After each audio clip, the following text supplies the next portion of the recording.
When they went out on their expedition, they went to some people in South Dakota, some Indian tribes, and they said, hey, we want to go here. We hear that there's this mountain range that we're supposed to be careful of because multiple different tribes had said, don't go there, don't go there. And they said, well, that's the place of the little devils. Take us there. They said, absolutely not. We're not taking you there because last time we went there, over 300 warriors got hurt or killed. Right. Savages. We're talking about these little dwarves. Okay. Yep. Now the American government says, okay, yeah, well, it was a legend. Although, according to many people, Lewis and Clark literally collected bones, collected stuff to prove that these things were real. We never really heard about it. How many times you've read history a lot, Lewis and Clark, going on their expedition. Right. We hear one part of the story, the legend of the Indians, of the little devils. Yeah. But we don't hear anything more. No, they kind of drop it. They don't want to talk about this kind of stuff. Okay. Now I'm going to show you this, folks. That right there is the Pedro Mountain Mummy. You see that little thing right here? Yeah. That was found in 1932. It says, though many people believe little people to be stuff of legends, several discoveries point to the contrary. The most significant of which was a 14-inch fully formed mummy found in 1932 called the Pedro Mountains Mummy. He was discovered when two men were digging for gold in the San Pedro Mountains about 60 miles southwest of Casper, Wyoming. Wow. I just don't know. It's crazy. I mean, I looked at these photos, folks, of these dwarfs, and they have an oblong head. And the first thing I told Hans, I said, it reminds you of what we consider an alien. And what we've seen in movies, where they've showed alien depictions of heads, with the oblong head, the big brain. Here's the thing. This one, though, this is a little bit different. Now, in America, as Americans, you would think that we would kind of get some truth coming from our government about this, right? Yeah. It was found in 1932. It was certified by Harvard. What do you think about that? It's kind of like a hidden gem, is what I would call it. It is.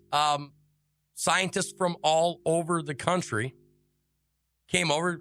Listen what this says. It says, sure, they took their finding to Casper, Wyoming, and in no time, scientists from all over the nation came to look at the mummy, sure and positive that it was a hoax. Extensive tests were performed when the professionals assumed it was a pieced-together work of taxidermy. However, anthropologists would soon be surprised that the X-rays displayed a perfectly formed man-like skeleton. The tests also showed that the mummy had been killed violently as the spine was damaged, a collarbone broken, and the skull had been smashed in by a heavy blow. The soft substance above the top of the head exposed brain tissue and congealed blood.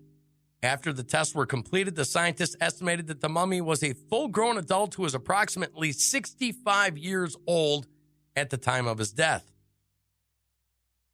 It's just one odd finding that his teeth were overly pointed, having a full set of canines. Hello, Carolyn. Listen to this. The examinations were performed by the American Museum of Natural History and certified genuine by the Anthropology Department of Harvard University. What say you? Well, I'm gonna add a little something to this now, and a lot of my childhood coming back now. Okay. Because I had forgotten about this. I remember when I was young, we'd ride our bikes.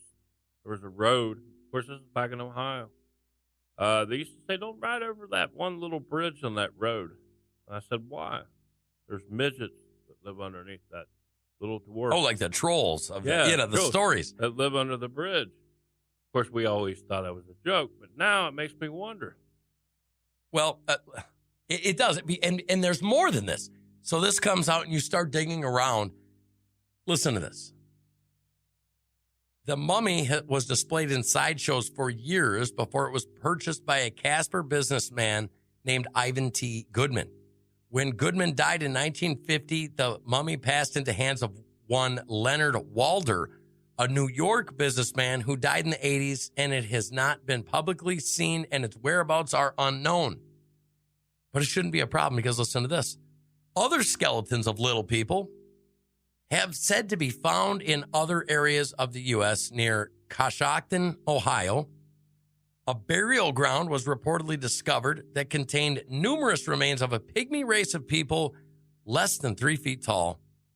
In 1876, another ancient graveyard was documented, having been discovered in Coffee County, Tennessee. Listen to this. The reports that came from those documented papers with the government indicated the cemetery covering 6 acres held the remains of thousands of dwarf-like people. Wow. Thousands. Okay, tell me that the government doesn't know something. They do. About what's going on here. From Ohio to Wyoming, we have physical evidence. We have graveyards. We have what they call Indian mythology. Yep. We have scientific proof that this existed. We have Harvard, the anthropology Harvard department coming out and certifying, yes, this is real. Yeah. And I can tell you a place that was like an hour east of me, in Ohio. It was called Serpent Mound. We used to go to it when we were kids. Right. It was a big popular burial mound of Indians. They ended up closing that. Really? Yeah, which shocked a lot of people. Well, see, what you find is you find a lot of these little devils. Yeah. Is what a lot of them called. They're honorari, the anakari. I mean, there's a whole bunch of different names for them. But what you find is the mound people. Yeah. And these people seem to fight each other. There's literally battles written about it. Yeah. Here's my sister said there is an Indian legend in Muscadet about little people by the river. I believe all this stuff now because I'm starting to look through the scientific evidence of what they say is legend. Yeah. Why did we never hear about Harvard anthropology department saying, yes, this is 100% real? Right. Or the natural history, the United States Natural History Department coming and saying, okay, it's real. It happened. Yes, Boston Matt, he said it sounds similar to the Anunnaki. Yep. Now, where did they go?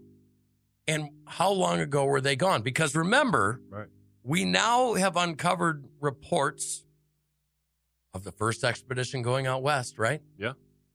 And them asking, well, why won't you take me on that hill? And at that time, they were told by the Indian people, no way. These people are wicked. They're fighters. We're not going up there. Where did they go? If it was around at that time, where did they go? Right. We got the Pedro Mountain, the Pilio Mountains, in Ohio, Coffee County, Tennessee. Legends of Muscadet, Wisconsin. I'm telling you, there's something more to this. So let's go back, take a couple steps back. Now, in June, we're supposed to have full disclosure from the government about UFOs. And finally, the Pentagon comes out and says, okay, there's UFOs. Okay, we have exotic material from UFOs that wasn't made here on Earth.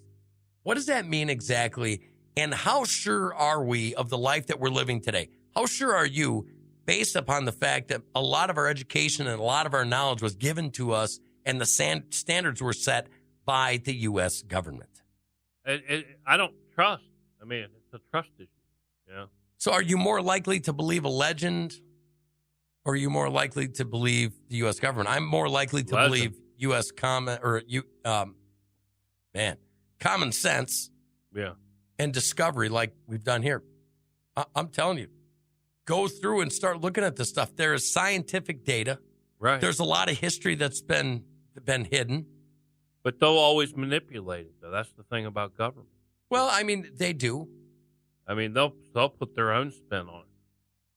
Lewis and Clark. Why were pages of Lewis and Clark's writings to the government. Why were those pages taken away? And now they've, sneakily put them back out there where they're talking about the little people and the dwarves and, the stories of the huge beings, Yeah. What do you want to call them? A beast? What do you call the huge people? Fallen angels. I'm not talking Nephilim. I'm talking, it could be. Anunnaki, but they're just talking about giants. Yeah. And they're interacting with these tribes. Right. That's possible. That's possible. I've been saying Nephilim and Anunnaki or whatever they call them, the Orient. Well, it's true. And that's kind of where I'm going with this is we can't trust our government. I know that's like the worst thing to say is, because you're supposed to trust your government. But all of these things are coming out. Durham. Yeah. He was investigating Mueller before. We didn't hear about that. The Tuskegee experiment never happened until, we apologized for it. Little people, dwarfism all over. We're not hearing anything about it until, the government's going to let us look at the Lewis and Clark expedition and see the real papers. Now we know that that's true. Then they say, okay, well, you can release a report from Harvard and from the U.S. Natural History Museum about dwarves and that they were real. What else are we going to hear from our government that says, okay, we've been lying to you? Tartaria. I'm actually very familiar with Tartar, Boston, Matt. Looked it up. I've actually studied the construction practices and, things that they have. But I'm telling you, I think people need to buckle up and pay attention, start doing some research. Remember, the reason that all these crazy clubs existed before was to keep information away from other people. Yeah. Well, now we have the information superhighway, and we're wasting it. Get out there, do some research, have some fun. You know what I'm saying? I agree. Learn. Yeah. Right? Hey, it's 9:58. But I just want to add something before we get off the subject. Remember, our government can tell us something, but is it believable? Let's be honest, because it'll be like the song AC/DC, shot down in flame. Literally. And that's how I feel about it, because it's like attorney protecting another attorney. That's all it is. Right. Smoke and mirrors. Yep.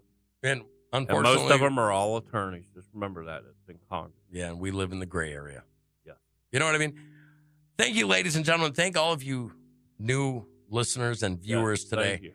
We love you. Remember, get over to Spreely.video. We're going to have some special content over there, some cool stuff like Dan calling into work, but he doesn't work there. I don't work there. Yeah, he's going to go fishing. We're going to do some funny stuff like that. We're going to have some fun. Get over to thecostclub.com if you want some, awesome Morning Crankers gear. Go check it out. We love you. Have a wonderful hump day. Have a beautiful hump day, ladies. Absolutely.